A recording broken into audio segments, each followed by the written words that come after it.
चौथे स्तंभ का प्रतीक माने जाने वाले मीडिया कर्मी के साथ कल रात 10 बजे नीलगंगा थाना क्षेत्र में कवरेज करने के दौरान नीलगंगा थाने के आरक्षक पीयूष मिश्रा ने अभद्र व्यवहार किया और पत्रकार के साथ मारपीट की और पत्रकार का मोबाइल भी आरक्षक द्वारा छीन लिया गया, जिसके बाद उसे एक गुंडे के भांति व्यवहार करते हुए थाने नीलगंगा में रात 12 बजे तक बैठा कर रखा और थाने में भी उसके साथ मारपीट की गई, जिसमें मीडिया कर्मी ने बताया कि आरक्षक पीयूष मिश्रा द्वारा उसको मारा गया। पूरे मीडिया में यह खबर आग की तरह फैल गई और सुबह 10 बजे नीलगंगा थाने में सभी पत्रकार इकट्ठे हुए, जहां पर एडिशनल एसपी अमरेंद्र सिंह द्वारा कार्रवाई करने की बात कही गई और आरक्षक पीयूष मिश्रा और 2 अन्य पुलिस कर्मियों को लाइन अटैच कर दिया गया। प्रेस क्लब का विरोध चीफ अपना प्रेस क्लब के कार्ड को ये बोला जा रहा है कि हाथ में देखो, शकल देखो कितना मारा उसको। जो प्रेस क्लब के कार्ड को ये बोला तो लो आप उस पुलिस कर्मी को बुलाइए जिसने किसी एक अननोन आदमी को आज पूछा कि ये पत्रकार है क्या, मतलब ये क्या तरीका है। अगर वो माननीय वन साहब से पूछ लेता कि पत्रकार है तो वो बता देते कि हाँ पत्रकार है।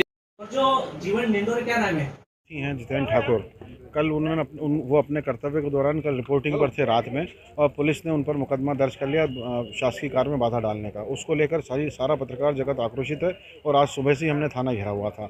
आपको बता दें कि जो है सारे पत्रकारों के आक्रोश होने के बाद पुलिस एडिशनल एसपी ने निर्णय लेते हुए और उन तीनों ही पुलिसकर्मियों को लाइन हाजिर किया है। साथ ही यहाँ पे ताकीद दी गई कि यदि किसी पत्रकार पे कोई भी अगर प्रकरण दर्ज किया था तो सबसे पहले तो या तो वरिष्ठ पत्रकारों से पूछें और वरिष्ठ पुलिसकर्मियों को भी, पुलिस के अधिकारियों को भी अवगत कराएं, उसके बाद ही किसी पत्रकार पर कार्रवाई की जा सकेगी। इस बात पर भी बात हुई है। गुंडे से प्रूफ लिया जाता है कि ये बिल्कुल सही कह रहे हैं। कल रात में बताया जा रहा है कि गुंडे से पूछा गया कि ये पत्रकार है कि नहीं। बहुत ज़्यादा गलत बात है। इससे पत्रकार जगत में भी आक्रोश है और उस पर दोषी पर कार्रवाई करने की मांग भी हमने यहाँ पर की है, जो कि उन्होंने माना है कि आइंदा इस तरह की कोई हरकत नहीं होगी।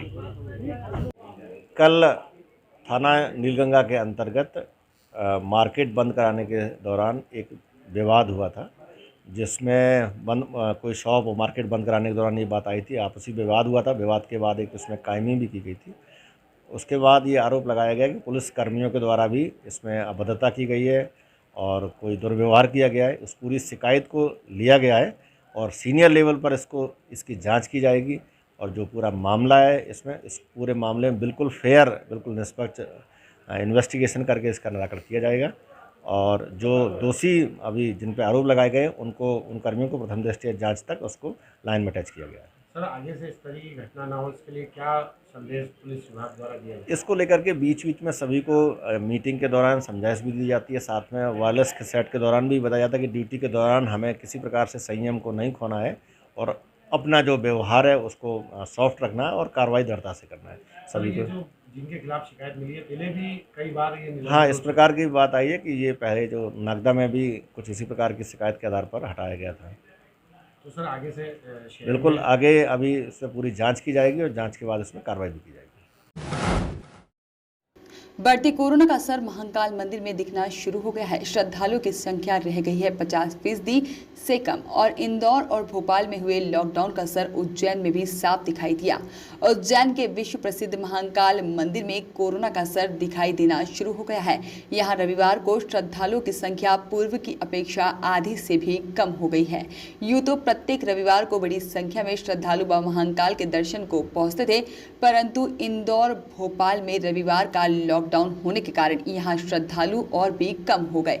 उज्जैन के नानाखेड़ा बस स्टैंड से इंदौर और भोपाल की यात्री बसें चलती है, जो कि आज बंद रही। इसकी वजह से महाकाल के दर्शन करने के लिए श्रद्धालु नहीं पहुंचे। वहीं दूसरी ओर लॉकडाउन की वजह से इंदौर और भोपाल पहुंच सड़क मार्ग पर भी सख्ती होने की वजह से भी निजी वाहनों से श्रद्धालु नहीं आ सके।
दिनों में तो जैसे दर्शनार्थी आते हैं 25 से 1000 दर्शनार्थी आते हैं, क्योंकि रविवार और सोमवार और रविवार को विशेष वो इंदौर से काफ़ी तादाद में काफ़ी जनसंख्या में दर्शनार्थी यहाँ पर दर्शन करने आते हैं।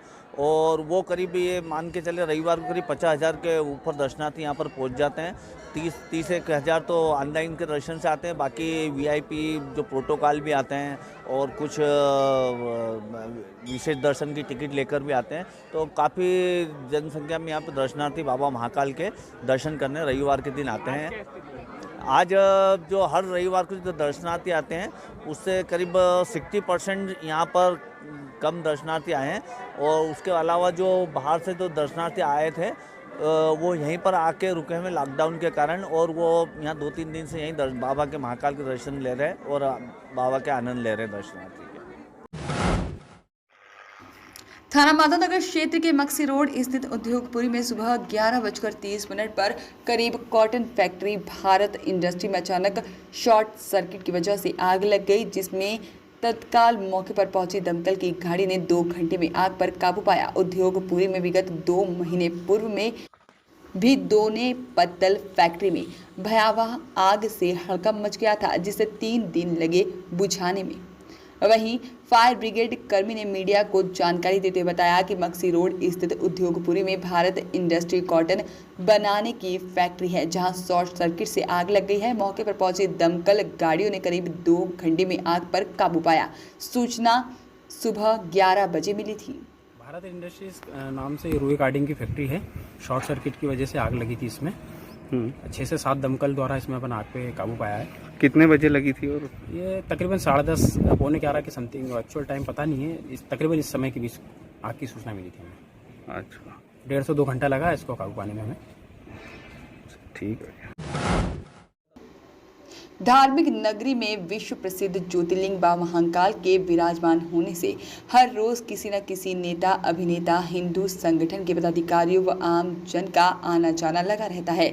ऐसा ही महाकाल बाबा के चरणों में नतमस्तक होने पहुंचे विश्व हिंदू परिषद के राष्ट्रीय उपाध्यक्ष व राम जन्मभूमि तीर्थ क्षेत्र के मुख्य ट्रस्टी चंपत राय ने कार्यकर्ताओं को संबोधित करते हुए अपने विचार रखे और साथ ही मीडिया से भी चर्चा की। चर्चा के दौरान उन्होंने बताया कि यहां से सीधा आचार्य मुनि विद्यासागर से मिलने जाऊंगा। राम जन्मभूमि पर मंदिर की तैयारी बहुत अच्छी चल रही है। 3 साल में मंदिर बनकर तैयार हो जाएगा। और वहीं पर फटी जींस के सवाल पर चंपत राय ने कहा कि भारत के किसी भी मंदिर में ड्रेस कोड नहीं है। जींस पर बवाल को लेकर कहा, घर में, स्कूल में जब महिलाएं बच्ची जींस पहन सकती है तो मंदिर में क्यों नहीं। हमने कभी मंदिर के नाम पर चंदा नहीं लिया और न ही लेंगे।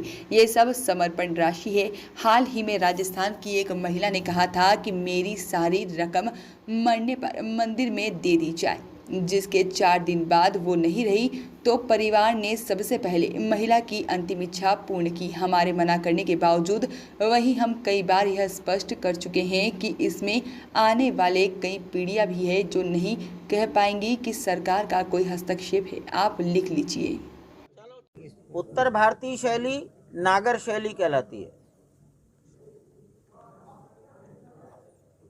और इसमें 3 तल होंगे, ग्राउंड, प्रथम, द्वितीय, पत्थरों से बनेगा। कितने समय बन रही? 160 खंभों के ऊपर खड़ा होगा। धरातल से शिखर की ऊंचाई 161 फीट होगी, लंबाई 361 फीट होगी, चौड़ाई 235 फीट होगी। हर एक तल की ऊंचाई 20 फीट रहेगी। 5 गुंबद बनेंगे। नागर शैली 3 वर्ष में बनकर तैयार हो जाए। कोई गणित अभी तक नहीं किया, समाज ने बहुत दे दिया है। उत्तम से उत्तम, उत्तम से उत्तम होगा। जितना हिस्सा मंदिर का है उसमें 1 ग्राम भी लोहा नहीं लगेगा। Top to bottom, bottom to top. पत्थर की आयु सामान्यतः 1000 साल होती है। पत्थर 700-800 साल के बाद धीरे धीरे उसके कण झड़ने शुरू होते हैं, अन्यथा धूप, हवा, पानी का सामान्यतः पत्थरों पर असर नहीं होता है। कार्यकर्ताओं ने जहां संग्रह किया है उसी क्षेत्र के उसी नगर के बैंक में स्वतः जमा किया है। अगर किसी इंदौर जैसे शहर में, उज्जैन जैसे शहर में कम से कम 10 लोगों ने समर्पण बैंकों में जमा किया होगा, अगर 100 लोगों ने इकट्ठा किया है तो 10 लोगों ने बैंक में जमा किया होगा, किसी एक आदमी ने नहीं। इसलिए बहुत बड़ा डिसेंट्रलाइजेशन, विकेंद्रीकरण था। पैसा एक स्थान से दूसरे कस्बे में ट्रांसफर नहीं हुआ है, जहां रहते हो वहीं जमा कर दो। Nearest branch